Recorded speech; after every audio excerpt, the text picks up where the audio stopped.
On this video, I'm going to offer you a very smart way of investing your 95k and above, like 200, 300, 500, or any other amount of money that is out there. These are the same skills that usually apply when I'm investing my own money. So, and guess what? I'm going to offer you these skills in a step-by-step basis. So the only thing that you need to do so for you to get the maximum out of this video is to just sit down, watch this video to the end and understand it. And always don't forget that knowledge is power. Because a lot of people tend to get their dear money that they have taken time to save, they invest, they lose the money, the business goes hayway, or the investment goes the hayway, and then they come back here complaining how bad the economy is and such kind of a thing. So stick around. And by the way, I usually upload a video each and every day, so if you don't want to miss any of good of my videos, take 1 second. It's free, doesn't cost you anything. Just down below there on your right, there is a very small button written subscribe. Hit that button and then make sure that you like this video, and with only that, you'll be notified by YouTube that I have uploaded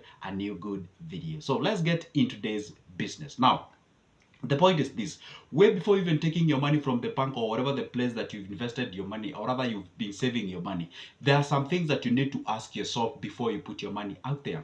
And what are these kind of things that you need to ask yourself? Number one, you need to know your identity. A lot of people do not understand the identity. Identity here is not your name and where you come from and how many kids you people have. But no, identity here when it comes to money or investment is that you have to know or you have to understand how much can you risk in terms of your risk tolerance ratio. One thing that people understand is that there's this kind of individuals who have that tolerance of actually risking a lot of their money. And there are people who actually hold dear their money in a very, very complicated way. They kind of have that sentimental attachment to their money. Even if you tell them to go out there and invest their money, they are kind of skeptical, and they always want to have all the confluences right for them to go ahead and withdraw and actually invest that amount of money.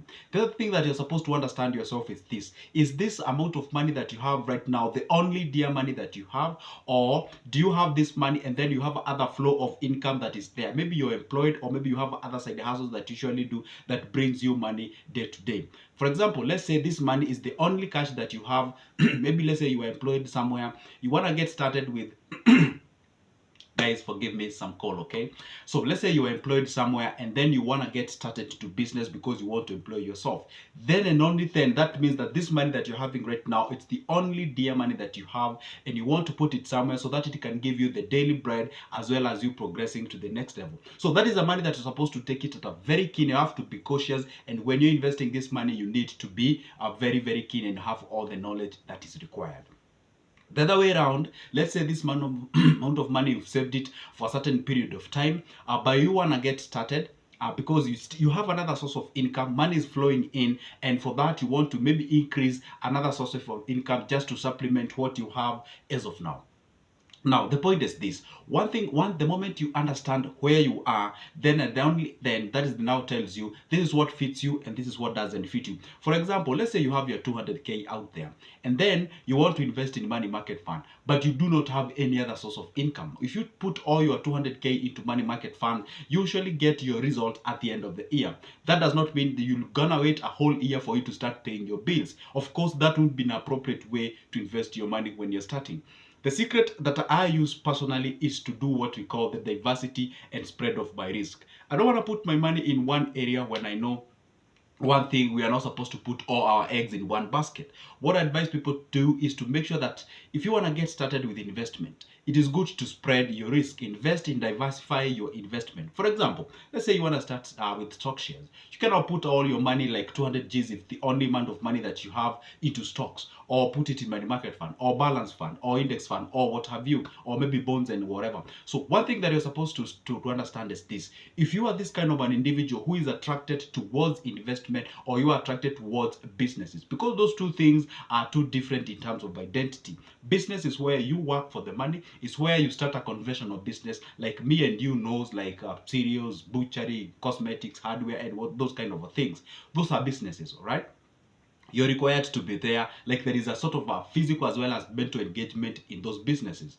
When we come to investment, and by the way, before I even get out of that, see, in businesses we say that they're high risk, but they usually have what we call high returns. When you come to the other side, when it comes to investments, investment is whereby the money works for you. Simply you put your money somewhere, the money works for you, and you get the dividends. Usually they're engaged or they're involved with low risks and usually have what we call the low returns. For example, if someone takes 100k, invest in a money market fund at an interest of 9.8%, withdrawing, getting that money at the end of the year as an interest plays around like 8,500 after I do the subtraction of the tax.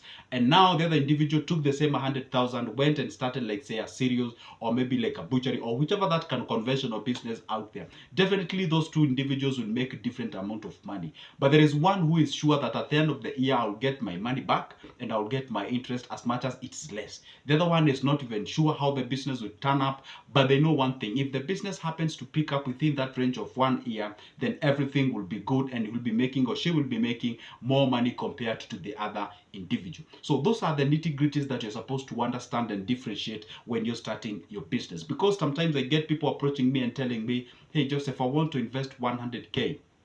I live in, let's say, Syokimau. I wanted to start a business. I wanted to start, let's say, a cosmetics. Now, they have mixed two different things in one statement. So I have to bring them on the limelight and tell them, hey, this is what you mean by business and this is what we mean by investment. You have to understand those two things. But at times, you can invest on a conventional business which perceived to become like our investment. There's a reality. You can invest in a business whereby you're having people who are running that specific investment. Let's say, for example, you start an IT firm and you employ the professionals. You yourself, you're not an IT guru. You employ the professionals. They're running the business for you. All what you're getting back is just simple managerial skills and money back. Basically, it's like you've invested that specific of money. So you have to understand who you are and how you're supposed to go about it.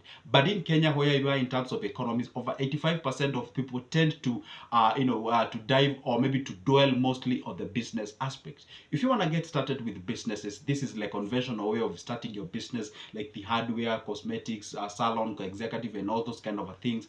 Then these are the factors that you have to consider before starting that specific business. If you are starting that business now, as you speak, in this state of 2023 in Kenya, and not only in Kenya but globally, we are sort of facing like a recession. We are sort of facing like a lot of challenges, and people are saying, hey, it might not be the best time to start a business. It might not be the best time to actually invest your money and that kind of things, because if you listen to a lot of people, they tend to give you like a different information. So the point is this: I would advise you to make sure that at all the occasion, I always say that every storm there is always those people who benefit out of it. And the question is, are you gonna make this storm be that part of you that actually gonna benefit out of it? And at this occasion is where you find like the rich tends to be richer and the poorer tends to be poorer. Because when the recession or when we have a difficult times, the poor tend to withhold their money. They tend to incorporate something that we call like a marginal propensity to save, that they don't want to spend a lot of money because they have what we call the fear of the unknown. But when it comes to the other group of people, they tend to buy some of the things like assets, like the houses, like the real estates and what have you, like the shares. And by the way, when you realize that the stocks are going down, the secret is usually that if you're gonna get started with them as when they are down there, definitely when everything comes back into normal, you'll be among those people who will actually benefit. And that is the only occasion when you realize that the stock tend to rise at a very high, it's sort of a steep kind of a curve compared to when the economy is doing okay and it is doing normal. If you are targeting what we call the capital gain, like you buy shares at 20, maybe you sell at 30 or something of sort. So the point is this: understand yourself. Do you want to get or invest in a business that you know very well, you are passionate about it? Or do you want to start a business that you understand it? Maybe you went to school and studied about that business. Maybe you went to a pastry, sort of a college or something of sort. So you've learned about that specific business. Or do you want to start a business because where you come from, already the ground is dictating this is what the community wants, or this is what the society wants where I hail from. So those are the three guiding factors that you're supposed to incorporate. You want to start a business that you're passionate about it. Go beyond your passion. Ask yourself, yeah, I'm passionate about cosmetics, but can it resonate with the people who come from this area? Yes, I want to start a coffee shop. Does it resonate with the people who I come from this area? Do I want to start a serious business? Whatever the business that you want to start, ask yourself, does it resonate with the people who hails from that specific area? Because don't be shocked when you start a business that you're passionate about it and then you realize you're not the one who is buying from that business. by different people. Yes, you as an individual, you're passionate about business. And when it comes to business, it's not all about you. The money that's gonna pay you is not in your pocket, it's from others people's pockets. So go beyond your passion and incorporate other realities like how the market says and such kind of a thing. Number two, if you wanna start something that you know very well, you've studied about it, again, just go beyond your knowledge of baking your cakes and what have you. Go beyond the knowledge of understanding the market and such, the target customers, how the market can be and such kind of a thing. Sometimes it's good to go out there, engage them, involve them, and again try to see whether they'll be resonating with that specific business that you want to start. So the point is this: whichever the thing that you want to get started with, I would advise you to do this: diversify your investment. Say this is your like 95k, you have it. This is what I would advise you to do. Make sure that at least if it is the not only source of income that you have other streams of income. Then you can take like the whole 95 G's, get into the shares or stock shares, get it into what we call the treasury bills, okay, or rather treasury bonds, because the minimum there you need is 50,000. But of course you have to invest 50k, not 95k, because you have to invest in a multiples of 50 and 50, 50, 50, or something of sort. Or maybe you can get started with what the money market fund or other kind of things. Or maybe you can just decide to go ahead and do what we call a high yielding, whatever sort of a fixed deposit in a bank and what have you. Those are the things that you can be able to pick them up and get started. But if you don't want to hear about those complicated names, you just want to start a simple business that is known to people. Maybe you want to buy yourself an ATM for dispensing your cooking oil, maybe milk or water or something of sort. Then find out where you want to start that business, whether it is resonating with that specific type of people. It's like taking a serial business in Ushago where everybody have their cereals back in their home. No, in cereal business, in most cases, we take them to the towns where people are not farming and such. If you want to sell things to the people who are in Ushago, think of an agrovet. Think of where they can buy seeds from you. Think of where you can buy or sell them clothes. Think of somewhere where maybe you can offer them some services and such kind of a thing. So like salons, the cosmetics and what have you. So those are the things that they can resonate with them. Try to identify where you come from, what can resonate with people. But as of now, if I was to give you a secret, I would say if you can think of starting a business that is dwelling towards the food, these three basic needs, I can assure you then you'll be able to get some cash out of it. Because when you realize that the recession is out there, people are trying to hold back their money, you tend to realize one thing: there are the three things that you cannot be able to negotiate with them.